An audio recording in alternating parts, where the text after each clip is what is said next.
ګلونو په ګډیو مې ګډۍ نور دلې خپل هیواد مې راغولی راغولی راغولی خپل هیواد مې راغولی راغولی راغولی خپل هیواد مې راغولی راغولی راغولی. بیننده های تلویزیون ملی افغانستان سلام بر شما. به ادامه برنامه های میهن من باز هم از ولایت لوگر در خدمت شما قرار داریم. امید که تا آخر برنامه با ما باشید. بله بیننده های تلویزیون، در این برنامه وحشت و دهشت 21 ساله نیروهای امریکایی را در لوگر به تصویر کشیده ایم. امید که طرف توجهتان قرار گیرد. قوت‌های خارجی 21 سال پیش با یک بهانه کاذب و بدون هیچ دلیل و منطقی بر افغانستان حمله و تجاوز کردند که پیامد زشت برای افغانستان و مردم آن داشت.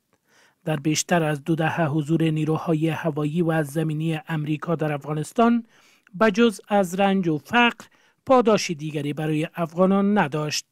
امریکا با تجاوز بر افغانستان ابتدایی ترین فرصت های زندگی را هم از مردم این کشور گرفت و به جای امران و بازسازی در عملیات های شب هنگامشان هزاران خانه را به مخروبه مبدل ساختند و باید گفت که افزون بر خانه ها صدها مدارس دینی، مساجد و مکاتب را نیز بمباردمان کردند و از تمام قشرهای این ولایت قربانی گرفتند که به طور نمونه مقبره های قریه زرغونشهر ولسوالی محمد آقا را در تصویر مشاهده می کنید که هزاران علم سفید رنگ محمدی بر سر قبرهای شهدای رای حق بر افراشته شده. به همین گونه از این وحشت و دهشت وجب خاک لوگر زمین در امان نبوده. در همین حال رئیس موسسه تحصیلات عالی لوگر هدف از حمله امریکا بر افغانستان را تخریب عبادتگاه ها به منظور تضعیف کردن اسلام یاد می کند و می گوید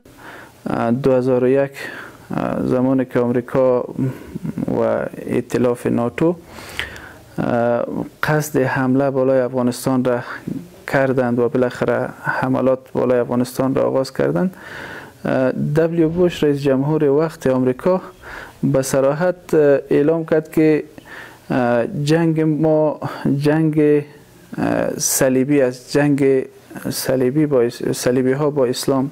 البته از سخنان از اونا به صراحت معلوم می شد که دبلیو بوش، آمریکا و همچنان ناتو در قدم اول به خاطر اسلام جنگ را آغاز کردند، به خاطر اینکه با مسلمان ها مبارزه کنند جنگ آغاز کردند و در قدم دوم کشور عزیز ما را که واقعا قلب آسیا است و حراس داشتند از این کشور که این کشور واقعا در وقت هم ما امارت اسلامی افغانستان را داشتیم و یک نظام بود که واقعا نظام اسلامی بود.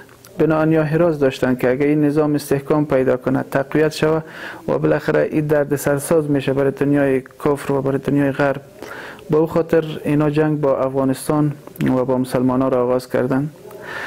در رابطه با مظالم آمریکایی ها، در رابطه با ستم های آمریکایی ها اگر ما صحبت کنیم شاید روزها و حتی ماهها حکایات و داستان های ظلم و ستم از اونا تمام نشه.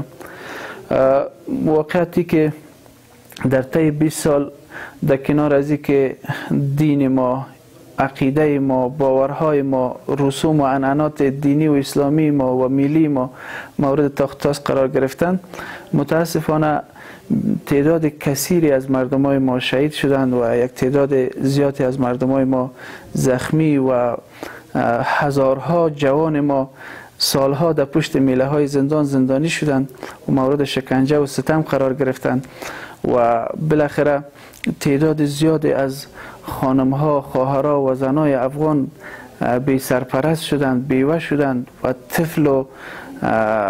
اطفال افغان ها یتیم شدند و بی سرپرست شدند که متاسفانه امروز هم در حالت خیلی ناگوار به سر میبرند. این کل نتیجه ظلم آمریکایی ها و غربی ها بود. الحمدلله دا اوس نظام چې دا اسلامی امارت اسلامی نظام ده، دغه که د حقوق بشر دعوا وکړي دا یقیني صادقان دي او هغسې کوي هغه حقوق البشر و. هی ظالمانو خدایم چې څنګه خدای تباه کړی الله تعالی دې نور هم چې تباه کړي. دا حقوق البشر و چې په یو سړي باندې چاپي اچوه، بمبار کوه، 4 قسمه تیاري ګرځوه. دا حقوق البشر و چې کور ته ورده او هغه د یو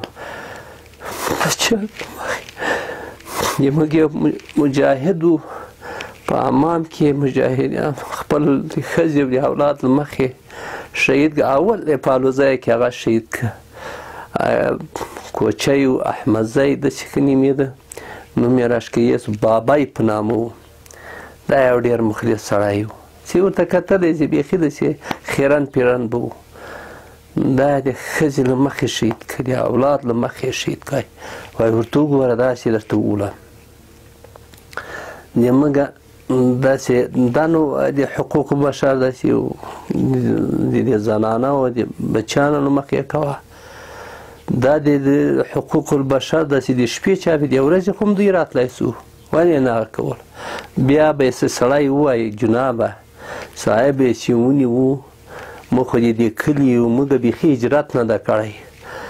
صاحب یې ووایي، وبه یې وایي، وبه یې وایي، ټول به پرې لګیا وو.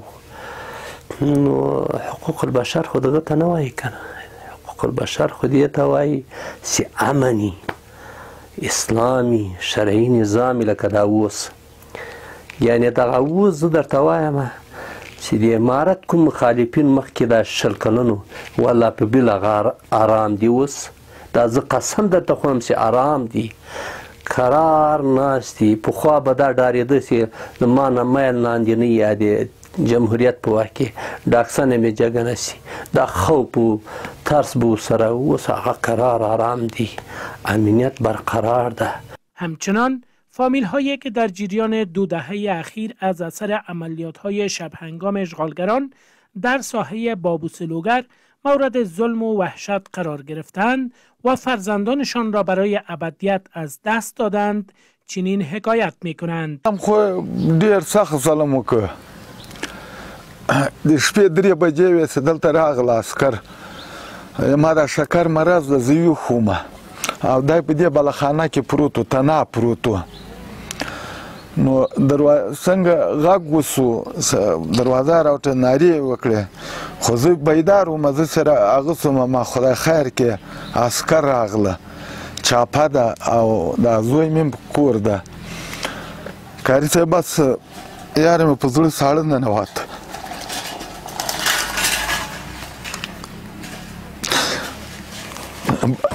لاسو مې هم کار پرېښو، پښو مې هم داسې رېږدېده، ما ته شپې مخې اوبه ږدې، دا جیک مې هم چپه کړه، ورخطا سومه. مې لټه به وتلې چې دلته یو غرض و د الله په قدرت سره، دغه شیشې مشې ټولې راتویې کړې وې. چې راتویې کړې دا یې خواته دور ما ولاسې مېمنخانه یې وایستله، دا کور کې مې ویلې ما مېمنخانه یې والوزوله، تایرې شاله بم واچاوه. خو داسې مې دا کړکۍ نه راکاته، دا دور ښکارېده. ما ورته ویلې هغه نه ده، مېمنخانه یې وانه لوزوله، دوکان یې والوزاوه. ما دوکان یې والوزه، مېمنخانه نه ده لوزولې. تره و، دا د صدر پلار و. به زه ویلې وایه شپې دلته یو غرض سو، دا څه چل و؟ ما ورته ویل ما هغه ته موږ ګل وایو. ما ورته ویل ما بېګا شپې په ما باندې چاپه وه. وایي ښه چاپه وه در باندې؟ وایي ابراهیم چېرته؟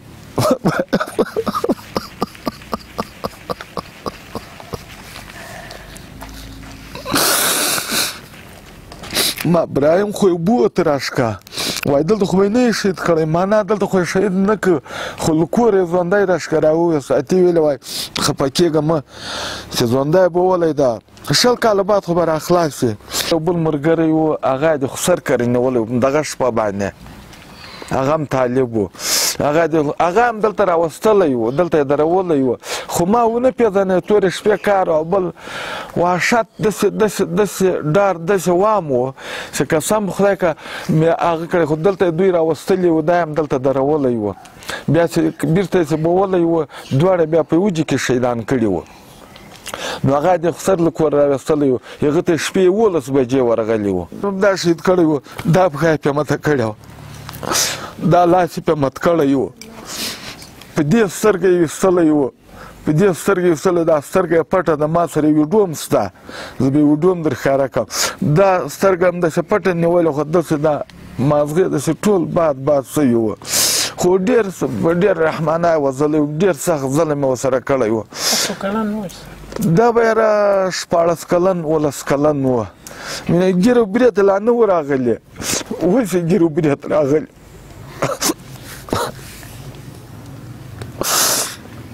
وایي ده هم دغه جهاد سره مینه وه ما همدغه وراره ته هم واده کړی و 1 میاشت یې وتلی وه 1 میاشت دا خو د ما ګور کېږي که نه دا هم را میلمه کړې ده دغه اوله مهماني ده چې موږ ورته کړې ده هغه خپل د واده و د هغه کالي او جامې راغوښتې دي دغه نورې زنانه هم دلته ورسره دي چې کوه راغله دا هلته ودرېده دا غره کې دلته چې ودرېدله دا ټانګونه او دا شیان تر غرمې ولاړه وه غرمه ګړز و ګړوز یې غرمه شروع کړه دا د مان ګورګکۍ دا وروره ګله د داشکې دوغومره مردکۍ مرمۍ راغله هغه عینه به زه اوس در وښیم هلته جای هم در ښیم بمي وه په دغه چې ولګېده دغه د شا له خوا یې دوغومره سر ایسته اچولی و خړ مازغه ولېده لغه جای مې څو بیا جایه کوله لغه چې ووتله په دیوال ولګېدله دیوال کې پړاس ویل دا څه رقم مرمۍ وه هغه دومره بې ځایه کړه ما هغه د ما کډې داسې م راکش کړه چې کاته مې سترګې لاړې بلې خواته دا خو پاک ورسېده شهیده شوله پاس لږه وروره ګله هغه ته ورغلو دوماري دغه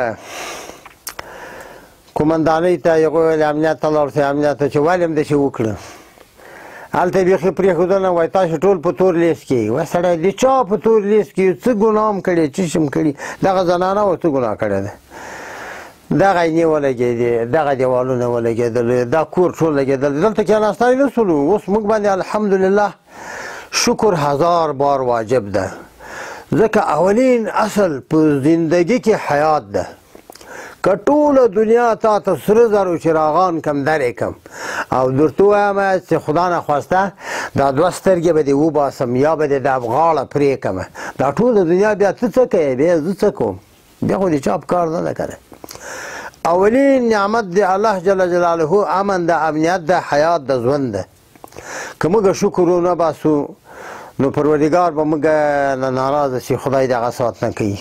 افزون بر بازسازی و نوسازی اینجا در ساحه الوزه مربوط مرکز ولایت تلوگر نیروهای آمریکایی 10 منازل مسکونی و عبادتگاه‌ها را در اثر عملیات هوایی و زمینی کاملا تخریب و به مخروبه مبدل ساخته که تعداد فامیل‌ها از این ساحه آواره و تعداد هم شهید شدند. کیانو په دغه ساحه کې تقریبا دلته ماین اچولې ده تقریبا لدغه یو ماین سره دومره زوري مندلې او سیدا شاوخوا کورونه ټول لنګ سوي دي او دا کور خو به خله ما بین لاړ دا د ښکاریږي دا ساحه دومره غوچسه او سي تقریبا وګره خته د سی واړه مینونه هم نه دی اچولي غاټ غاټ بمونه او دلته تقریبا سنه یم تر 100 پورې شهیدان را کړي دي په تیر نظام کې و شکر الحمدلله شکر الحمدلله بیخي کلاره کلاري ده او ډیر خوشاله یو ډیر یو آزاد ژوند تیرو خپل مزدوري کوو دکاندارم دکان ته تلای سي زمیندارم خپل په پټي کې کار کوای سي د الوزو ساحه ده او دغه مسجد په سپین مسجد باندې مشهور په دې کې طالبانو سبق هم وایي واړه واړه هلکانو تیارو دومره بمبار وکړو چې 11 کسه په دغه جومات کې شهیدانو او دغه د جومات ساحه ده تاسې خپله شهیدان یې له دې سره دا کلاوې هم ټولې ړنګې سوې شاوخوا ټوله شپه تر داسې وبوله چې 10 بجې شروع کړې وه تقریبا تر سهار لمر خاته پورې په دغه ساحه باندې بمبار و او زه قسم درته خورم یقیني درته وایم چې ما خپله د خپل لاس 2 بورۍ خالي پستوکي د ماشوم طالبانو او مازغه او ویښته دا ما په بورۍ کې اچولي دي او 2 ورځې بعد ما ته را په یاد سوي دي او بیا ما وړي دي پادره کې مې ښخ کړي دي. نو ظلم خو یو اندازه تیر نظام کې دغسې ظلمونه سوي دي و مسلمانانو. دا یو حد لري چې ته شهیدان هم وکړه، جوماتونه هم ړنګ کړه او ټوله شپه بمبارونه هم پرې وکړه او بیا پستوکي او هډوکي او مازغه ته راټولوه په بورۍ کې اچوه. دغسې نظامونه د موږ په وطن تېر سوي دي. په دغې ساحې بالخصوص ډېر ظلمونه تېر سوي. تره داسې بعضې ځایو کې زه پرې باندې شاهد یم که نه چې موږ د اګیز به ورغلو له موږ به د اندازه اخیستې وه، کور به یې محاصره کړی وو، بزدتي به یې له پاسه بمبار پرې کوو. خو دا یعنې زه په خپله پرې شاهد یم. اوس په خپله د موږ په کلي کې داسې کورونه بمبار کړل چې صرف کورونه یې محاصره کړي وو. داخل ته چې تر کومه ما معلومات اخیستی دا یعنې د شپې قدم هم نه ده ور اخیستی، فقط د شپې کورونه محاصره کړي وو، له پاسه بمبارونه پرې کړي چې په هغو کورو کې حتی مالونه هم وو، انسانان سیاسر هم وي، ماشومان هم پکې وو، زخمیان پکې سوي دي، شهیدان پکې سوي دي. داسې کورونه پکې شهیدان داسې کورونه یې بمبار کړل چې د یوې مور یې 3 زامن هم پکې شهیدان کړل. داسې کورونه یې بمبار کړل چې له یو کور نه 4 جنازې هم وتلې. یعنې ډېر د وحشت وخت و، ډېر د ظلم وخت و. خدای خو دې بیا نه راولي او ښه سو چې دغه تور ټغر ټول سو. یعنې خدایي خبره چې په دې باندې دغه ټول مسلمان ملت خوشحاله ده الحمدلله او ډېر د ارامۍ وخت راغی، ډېر د خوشحالۍ وخت راغی. په دغه منطقه باندې خو ډېر بد وحشت خپور و. له دې نه بار منطقه د موږ خپله کلی د بابوس دې باندې ډېر بد وحشت خپور و. د شپې په ناوختۍ کې به چاپې راغللې، ذاتي به هوایي و زمیني جنګ و، بمبارونه به یې کول، ړانده بمبارونه به یې کول. دا نه یې له زیاتره ځای بعضې ځای چې دلته سیاسر دي، دلته حیوانان دي، مالونه دي، حتی د مال د ځناور خیال هم نه ساته او د انسان خو هسې څکه. یعنې په دې باندې دغه علاقه کې ډېره وغږوئ که نه، دې باندې د سیاسر حیوانان سپین ږیري ځوانان ټول په باندې شهیدان دي چې دلته داسې وحشتونه وسوله چې یعنې ګناه او ناګناه هغه چا چې متور د مثال د دوی په ضد توپک راخیستی و، دوی خو د ګناهګار په سترګو ورته کتل. هغه خو ډېر په لاس دوی ته نه ورتلل، ځکه هغوی هم د هغوی دښمنانو یو د بل په ضد باندې د چا خبره پلانونه نیول، یو د بل په ضد باندې آمادګي نیوله او یو د بل په ضد باندې ځانو ته بیداره وو. خو داسې خلک چې هغه عوام پکې ډېر یې وکړول او لاسي یې وکړول. یعنې ډېر خلک خدایي خبره چې په ناحقه باندې خراب کړل. خدای خو دې بیا دغه ټول ټغر نه راولي او خدای خو دې دغه نظامونه بیا د ټول عمر دپاره نه راولي. دا دې موږ ورته دعا ده انشاءالله. ما خو دلته زمینداري و، دغه شاوخوا ټوله دلته تقریبا ډېر 80 جره پټۍ ما دلته کارل.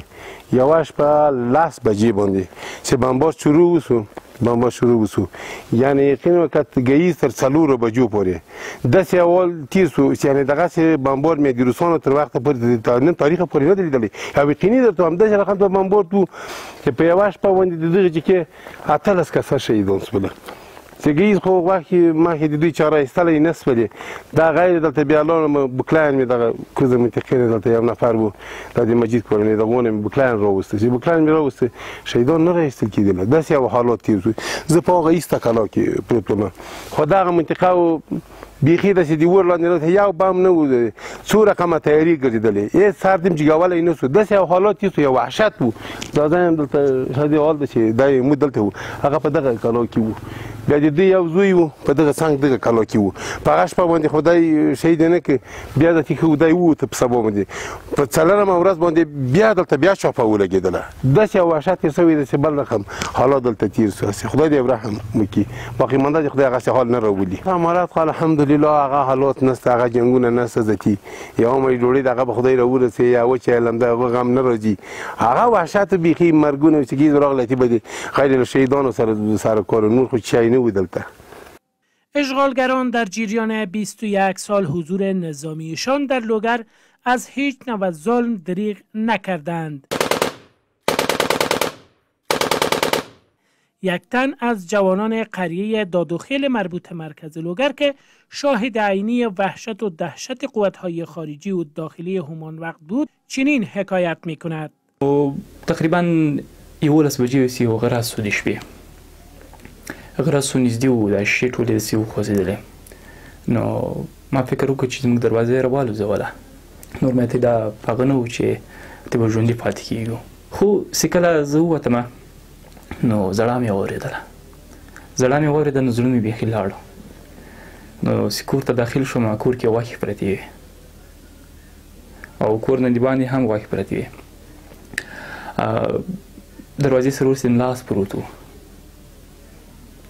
پټوې کې همداسې جای جای د مخ غوښې د لاسو غوښې پرتې وې نو کور ته داخل شوم ګورم چې جسد ایښی ده یو جسد ایښی و بل جسد ایښی و چې ومې لیده یو حاجي امین جان و یا یو وراره نو اتې زما وضعیت هم ډېر سخت خرابه شو دې خواته راغلم دیوال مې وکتل دیوال سور په وینو راغلم له وروره مې پوښتنه وکړله وضعیت څنګه و ورور یې ډېر زیات ژړل او ډېر زیات هغه یې کوه وایي چې داسې نه وای شهید کړی حاجي امین جان او وراره لومړی چې سفریاک راغلي وله نو پوښتنه یې کړې چې حاجي چېرته ده حاجي تقریبا یو 6 ورځې کېږي چې له حاجه راغلی کور ته مسافر و او وراره یې 12 کلن و 12 کلن هلک و یعنې نوی ځوان شوی و مجاهدینو سره کوم ارتباط هم نه درلودله نه دی داسې غټ مجاهد و چې ګویا کېدای داسې پښتناک کارونه کړي وای نو پوښتنه کړې ورته چې بالاخانه کې اول د حاجي امین جان پوښتنه کړې ورته ویلي چې هغه خپله کوټه کې ده خپلې کوټې نه راجي کړی و ماشومانو له مخې نه ښځې نه او بیا د وراره پوښتنه کړې وه چې چېرته ده هغه ورته چې بالاخانه کې ویده ده بیا هغه راجي کړی و نو چې هغه راجي کړی و بس دواړه یې راوستي وو چوترې په ځای باندې همالته راولي وو پرې مې کاټ یې له سره ورتاو کړی و مور و پلار او تر څنګ یې ښځې ماشومان ورته ګوري لرې نه ورته ویلي چې تاسې لږ لرې لاړ شئ